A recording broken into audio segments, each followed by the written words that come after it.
علیکم الصیام کما کتب علی الذین من قبلکم لعلکم تتقون۔ اے ایمان والو، تمہارے اوپر رمضان کا مہینہ کا روزہ فرض کیا گیا ہے جیسا کہ پچھلی امتوں پر بھی فرض کیا گیا۔ رمضان کے روزے کے فرضیت کی وجہ کیا ہے؟ لعلکم تتقون، تاکہ تمہارے اندر تقویٰ پیدا ہو جائے، اللہ کی خشیت پیدا ہو جائے، اللہ کا خوف پیدا ہو جائے، اللہ کی ذات کا استحضار پیدا ہو جائے۔ جیسا کہ رمضان کے مہینے میں استحضار علی وجہ الکمال کامل طور پر حاصل ہوتا ہے۔ ایک چھوٹا سا بچہ بھی اگر روزے کی حالت میں ہے اور اس کو یہ کہیں بھوک اور پیاس کی شدت سے وہ پریشان ہے، لیکن اگر کہے کہ تم بند کمرے میں جا کر پانی پیو اور پھر افطار کے وقت تم آ کر دسترخوان پر بیٹھ جانا، تمہارے روزہ کے توڑنے کی کسی کو خبر نہیں ہوگی، وہ ہرگز پانی نہیں پیے گا۔ وہ کہے گا کوئی نہیں دیکھ رہا ہے، لیکن ایک ذات ایسی ہے جو دیکھ رہی ہے اور وہ ہر جگہ حاضر اور ناظر ہے۔ گویا کہ اللہ کی ذات کا استحضار روزے کی حالت میں ایک چھوٹے سے بچے کو جو ہوتا ہے، یہی استحضار کی کیفیت ہماری زندگی میں پورے 11 مہینے میں بھی حاصل رہے، یہ روزے کی فرضیت کا مقصد ہے۔ لعلکم تتقون۔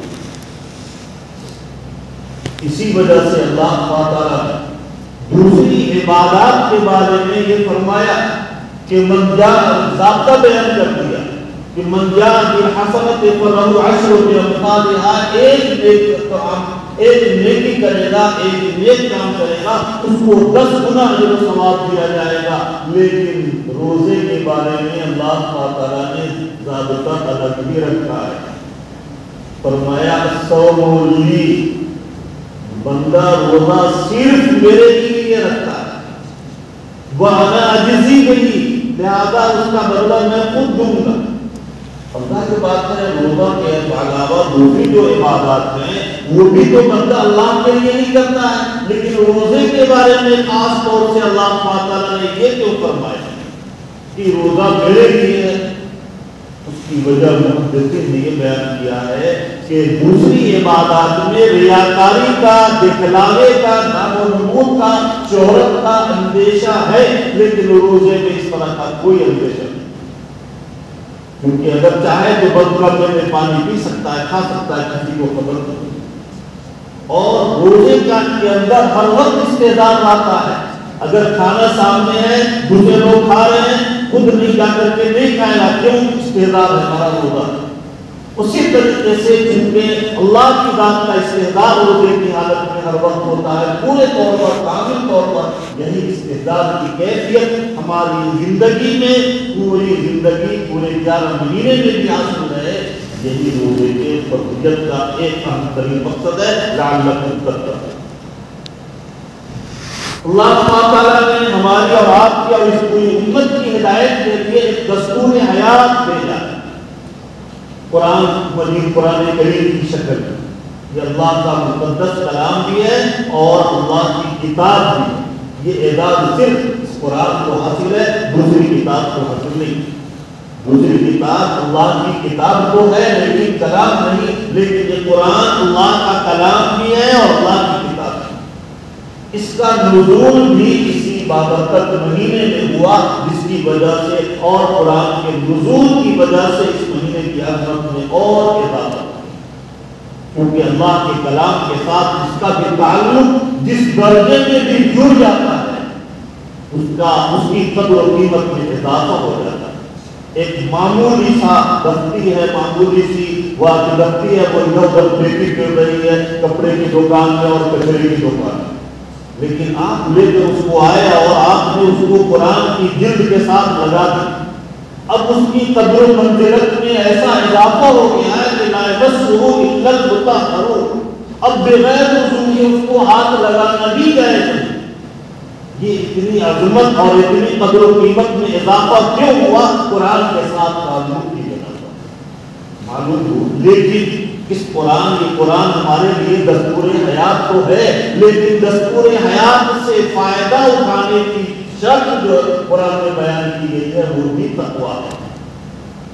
ذالک الکتاب لا ریب فیہ ھدی للمتقین، یہ کتاب متقیوں کے لیے ہدایت کا ذریعہ ہے، عام لوگوں کے لیے نہیں۔ معلوم ہوا کہ تقوی بنیادی شرط ہے اس دستور حیات اللہ کے کلام سے استفادے کے لیے بھی تقوی شرط ہے۔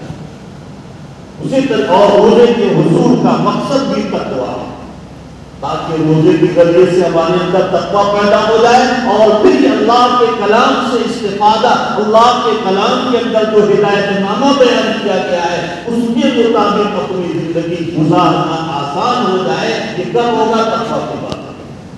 اگر ہمارے دل میں تقوی نہیں، اللہ کی خشیت نہیں، اللہ کا خوف نہیں، تو یہ قرآن کی تعلیمات ہمارے لیے کوئی مفید نہیں، اور یہ ہمارے لیے جو ہے ہماری زندگی اس کے مطابق ہم کو جو ہے زندگی گزارنے کی فکر پیدا نہیں۔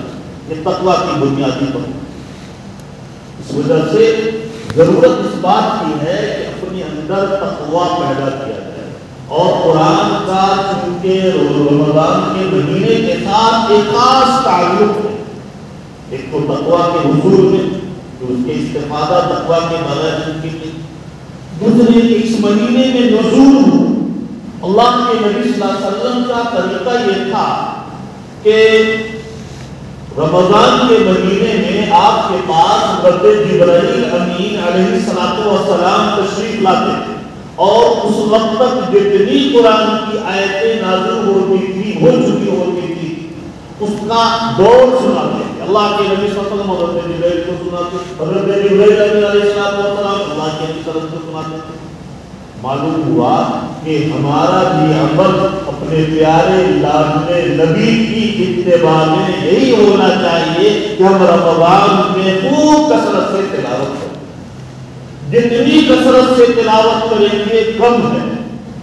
اس وجہ سے کہ ہمارے اکابرین کی تعلیمات کو، ان کی زندگی کو دیکھا جائے کہ وہ بڑے بڑے محدث، امام مالک رحمۃ اللہ علیہ اور بڑے محدث تھے، ان کے یہاں ہمیشہ ہزاروں کا قافلہ اور ہزاروں کا جو ہے مجمع رہتا تھا علم حدیث کی کہ حاصل کرنے کے لیے۔ انہوں نے کئی کتابیں لکھی اور ہر وقت ان کا حدیث کا مشغلہ رہتا تھا، لیکن جب رمضان کا مہینہ آتا تھا حدیث کے مشغلہ کو بند کر کے قرآن کی تلاوت اور قرآن کے دور کا مشغلہ شروع ہو جاتا تھا۔ پورے مہینے قرآن کی تلاوت اور دور کا مشغلہ رہتا تھا، کیونکہ اس مہینے کو قرآن کے ساتھ ایک خاص تعلق۔ اسی وجہ سے اس مہینے میں ہمارا بھی عمل یہ ہو، ایک عمل تو یہ ہو کہ روزے کی حالت میں ہم تقویٰ کے حصول، ہمارا روزہ تقویٰ کے حصول کا سبب اور ذریعہ کب بنے گا؟ جب روزے کے آداب کی رعایت کریں۔ اللہ کے نبی نے فرمایا کہ الصوم جنۃ ما لم یقرفها، روزہ دھار تو ضرور ہے اور قیامت کی گرمیاں اور اسی طریقے سے آخرت کے عذاب سے حفاظت کا ذریعہ تو ضرور ہے، لیکن ما لم یقرفها جب تک اس کو پھاڑ نہ، اگر پھاڑ دے گا روزے کو اس کا جو ثواب جاتا ہے۔ سامنے رکھتے ہیں رسول اللہ، روزہ بھی پڑ جاتا ہے، کہاں روزہ بھی پڑ جاتا ہے، کیسے پڑتا ہے؟ کہاں روزہ پڑتا ہے روزے کے خلاف اور روزے کے منافی عمل کرنے کی وجہ سے۔ روزہ رکھتے ہیں، جھوٹ بول رہے ہیں، غیبت کر رہے ہیں، چغلخوری کر رہے ہیں، بدنظری کے گناہ میں مرتکب ہیں، تو یہ سب اعمال ایسے ہیں جس کی وجہ سے بتدریج اس کے اجر و ثواب میں کمی ہوتی چلی جاتی ہے، اور تقویٰ کامل طور پر تقویٰ کے حصول کے لیے یہ چیز رکاوٹ بن جاتی ہے۔ تو اس وجہ سے ضرورت بات یہ ہے کہ ہم روزے کے آداب کی رعایت کریں اور اپنا معمول اس مہینے میں کثرت تلاوت کو بڑھا دیں، اور اٹھتے بیٹھتے چلتے پھرتے تلاوت کا بھیڑ رکھ کے اپنے سارے کام کاج کو، ہمارے اکابر کا طریقہ یہ رہا ہے کہ سارے 11 مہینے کے کام کاج کو ایک مہینہ کے لیے موقوف کر کے اور پورے طور پر اللہ اپنی قلب کی بیٹری کو چارج کرنے میں لگ جاتے ہیں۔ یہ مہینہ ہمارے قلب کی بیٹری کو چارج کرنے کا ہے، ایک مہینہ ہم نے صحیح سے چارج کر دیا، پورا مہینہ ہمارا صحیح گزرے گا۔ حضرت شیخ الحدیث مولانا زکریا صاحب رضی اللہ عنہ فرمایا کرتے تھے کہ جس کا رمضان صحیح گزر گیا پورا 11 مہینہ بھی صحیح گزرے گا، اور جس کا رمضان غفلت میں گزر گیا پورا 11 مہینہ بھی غفلت میں گزرے گا۔ تو یہ اپنے دل کی بیٹری کو چارج کرنے کا مہینہ ہے، اگر ہم نے فل چارج کر لیا پورا مہینہ صحیح گزرے گا، اور جس طرح سے ہماری موبائل کی بیٹری اگر فل چارج نہ ہو تو پھر وہ پورا 24 گھنٹہ نہیں چل پاتا، بلکہ دن میں ہی وہ لو ہو جاتا اور سوئچ آف ہو جاتا ہے۔ اسی طریقے سے ہمارے قلب کی بیٹری بھی اگر صحیح طور سے اس مبارک مہینے میں چارج نہیں ہوئی تو پھر ایسی صورت میں ہم صحیح طور سے ہمارا پیارا مہینہ نہیں پورا کرتے۔ اسی طریقے سے رمضان کے ساتھ قرآن کا ایک خاص تعلق ہونے کی ایک دوسری نظر یہ تراویح ہے۔ تراویح کی مشروعیت بھی اسی وجہ سے خاص تعلق ہے قرآن کو رمضان کے ساتھ۔ چنانچہ تراویح کی نماز اللہ کے نبی صلی اللہ علیہ وسلم نے اہتمام سے پڑھا ہے، لیکن اپنی امت کو تاکید نہیں کیا، اور 3 دن آپ نے جماعت کے ساتھ صحابہ کرام کو تراویح کی نماز پڑھائی۔ اللہ کے نبی صلی اللہ علیہ وسلم نے کسی کو نہیں بلایا، نہیں تداعی نہیں کیا، لیکن آپ نے اپنے معتکف میں تراویح کی نماز شروع کر دی عشاء کے بعد۔ اب صحابہ کرام بھی باہر جا کر کے کھڑے ہو گئے، مجمع جمع ہو گیا۔ دوسرے دن اور بھی صحابہ کو معلوم ہوا کہ مسجد نبی بالکل بھر گئی صحابہ سے۔ تیسرے دن اللہ اور زیادہ مجمع ہو گیا۔ اللہ کے نبی صلی اللہ علیہ وسلم نے دیکھا کہ اس طریقے سے مجمع کی تعداد زیادہ ہو گئی ہے، اب اگر ہم اہتمام کریں گے کہیں ایسا نہ ہو کہ ہماری مواظبت اور پابندی کی وجہ سے امت پر یہ عمل واجب ہو جائے، اور اگر واجب ہو گیا تو ایسی صورت میں اس میں کوتاہی پر گرفت زیادہ ہو جائے گی اور میری امت کے لیے پریشانی ہو جائے گی۔ اس وجہ سے پھر آپ نے اس رات میں تراویح کی نماز تراویح کو افراد ہو سے گرہ نہیں پڑا، اور اس کے بعد پھر مزید دن کو رات کے بعد پھر ایک رات میں آپ نے پڑھایا۔ 3 رات تراویح کی نماز جماعت سے شامل ہے، لیکن اہتمام نہیں کیا۔ اسی وجہ سے حضرت ابوبکر صدیق رضی اللہ تعالیٰ عنہ کے دور خلافت میں اور حضرت عمر فاروق رضی اللہ تعالیٰ عنہ کی ابتدائی دور خلافت میں تراویح کی نماز انفرادی طور پر ہوتی تھی، لیکن تراویح ہوتی تھی انفرادی مسجد میں سب اپنے اپنا قرآن پڑھتے تھے۔ ایک مرتبہ حضرت عمر فاروق رضی اللہ تعالیٰ عنہ چکر لگا رہے تھے مسجد نبوی کا، رمضان کے مہینے میں عشاء کے بعد دیکھا سب لوگ الگ الگ انفرادی طور پر تراویح کی نماز پڑھنے میں مشغول ہیں۔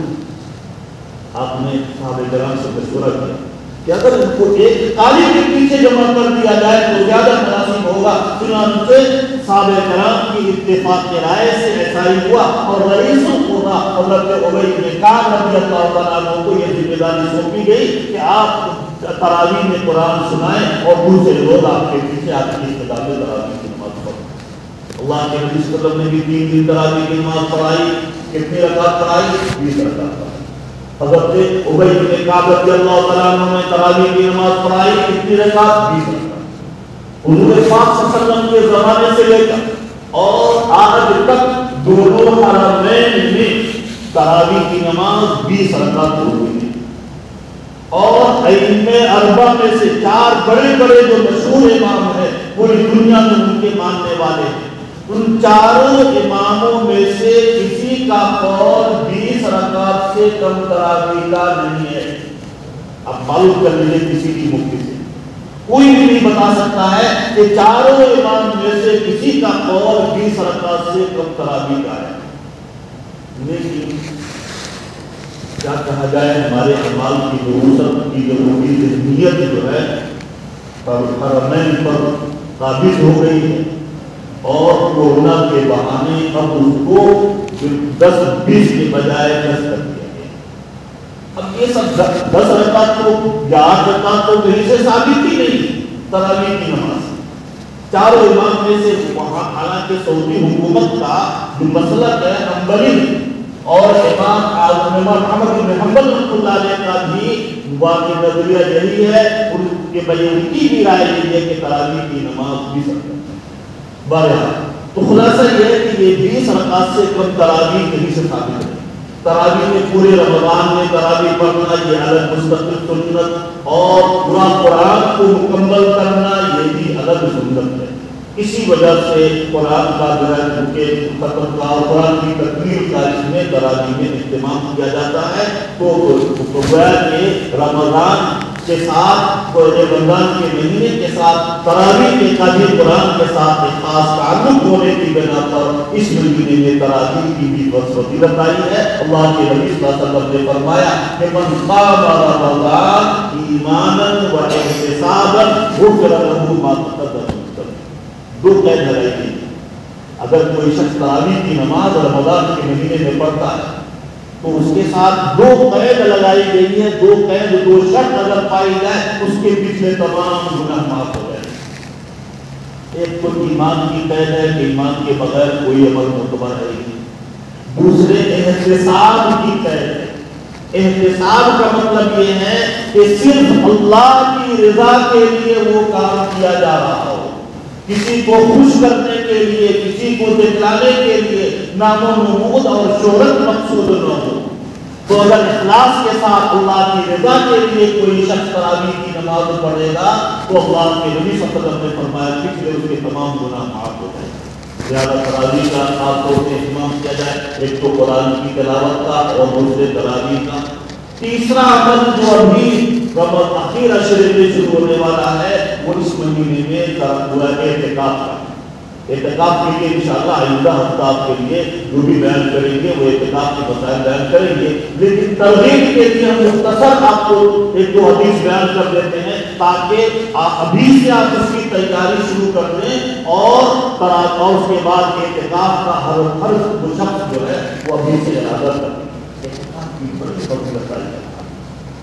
اللہ کے نبی صلی اللہ علیہ وسلم نے فرمایا کہ اگر کوئی شخص اللہ کے گھر میں رمضان کے اخیر عشرے کا اعتکاف کرتا ہے تو وہ اخلاص کے ساتھ اللہ کی رضا کے لیے اعتکاف کرنے والا اپنے گناہوں سے ایسا پاک صاف ہو جاتا ہے کہ یوم ولدتہ امہ، گویا کہ آج ہی اپنی ماں کے پیٹ سے ہو گیا، جیسے بچہ ماں کی پیٹ سے پیدا ہوتا ہے معصوم ہوتا ہے اللہ کے گناہوں سے، اسی طریقے سے تمام گناہوں سے وہ اعتکاف کی برکت سے وہ پاک صاف ہو جاتا ہے۔ لیکن وہ گناہ جو اللہ کے حقوق سے متعلق، حقوق اللہ سے متعلق، ہم نے آپ کا مال کھایا ہے، آپ کو گالی دیا ہے، آپ کی غیبت کیا ہے اور اس طریقے سے اور بھی آپ کی زمین پر ناجائز قبضہ کر رکھا ہے، یہ حقوق العباد کی کمی سے یہ معاف نہیں، یہ تو بندے کی معافی کے بعد ہی معاف ہو۔ لیکن اللہ کے حقوق سے متعلق جو بھی واجب گناہ ہیں اللہ تعالیٰ اس کی برکت سے وہ تمام گناہ معاف فرما دیتے ہیں۔ اور اللہ کے نبی صلی اللہ علیہ وسلم نے پوری زندگی ہجرت کے بعد جو ہے اصل تو دور شروع ہوا ہے عمل کا ہجرت کے بعد، ہجرت کے بعد آپ نے کسی سال بھی رمضان کے اخیر عشرے کا اعتکاف ترک نہیں فرمایا۔ ایک سال کسی مجبوری کی وجہ سے آپ اعتکاف نہیں کر سکے تو آپ نے اس کی تلافی کے لیے شوال عید کے بعد جو ہے اس سے اس کی تاثیر اور اہمیت کا اندازہ لگایا جا سکتا ہے۔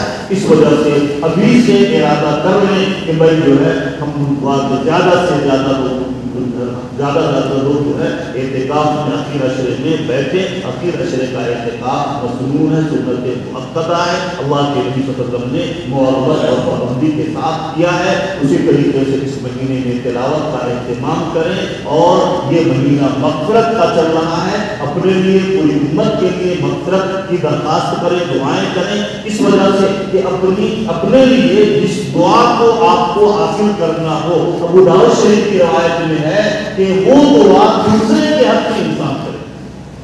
اس وجہ سے حدیث میں آتا ہے کہ اگر کوئی انسان اپنے مسلمان بھائی کے لیے اس کے غائبانے پہ دعا کرتا ہے تو اللہ کے فرشتے کہتے ہیں اے اللہ یہ چیز اس کو عطا فرما، اور جو چیز دوسرے کے لیے یہ مانگ رہا ہے اس کو بھی عطا فرما، اور یہی چیز اس کو بھی عطا فرما۔ ہم اپنی نامگندی زبان سے اپنے مسلمان بھائی کے لیے ان کے غائبانے میں دعا کریں گے اور اللہ کے فرشتے اپنی پاکیزہ زبان سے ہمارے لیے دعا کریں گے، تو پوری امت مسلمہ کے لیے مغفرت کی دعا کریں۔ اس وقت پورے ملک کے حالات بہت جو ہے بالکل خطرناک مرحلے تک پہنچ چکے ہیں، اس میں آپ لوگوں کو بتانے کی ضرورت نہیں ہے، سب کو معلوم ہی ہے، اور ملک ہی نہیں پوری دنیا کے حالات بہت سے بدتر ہوتے جا رہے ہیں۔ اس وجہ سے پوری امت کے لیے، پورے ملک کے لیے اور پورے عالم کے مسلمانوں کی جانمازی حضرت ابو کی حفاظت کے لیے دعا کریں۔ اللہ تعالیٰ ہم سب کو اپنی رضا اور محبت نصیب فرمائے اور ماہ مبارک کے خیر و برکات سے ہم سب کو